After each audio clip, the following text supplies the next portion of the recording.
সরস্বতী পুজোর দিনে হৃদয় বিদারক ঘটনা কৈলাস শহরে।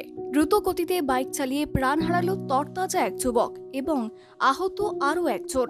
ঘটনা কৈলাস শহরের চিরাকুটি এলাকায়।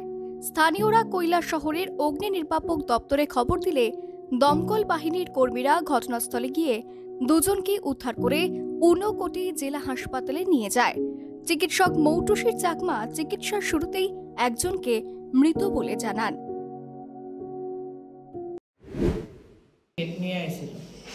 কি অ্যাক্সিডেন্ট আসলো?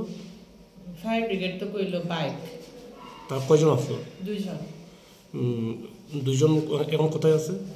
একজন সার্জারি ওয়ার্ডে ভর্তি, আর একজন আসার 5-10 মিনিট পরে মারা গেছে। যিনি মারা গেছেন ওনার নাম কি?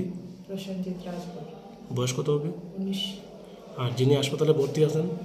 রঞ্জিত রাজভর। যিনি মারা গেছেন মানে ওনার মানে কি হয়েছিল ঘটনাটা?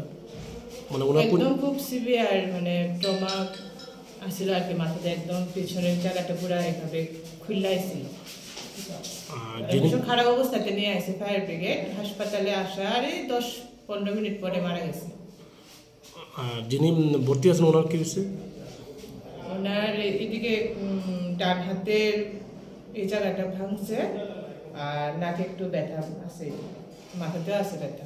উনি কি মানে গুরুতর জখম বা সংকটজনক অবস্থায় আছে? সংকটজনক না, একটু জখমটা ভালোই জখম। রেফার করা হয়েছে, পেশেন্ট পার্টি বোধহয় নেওয়া যাইতো না। Bureau report, voice 18।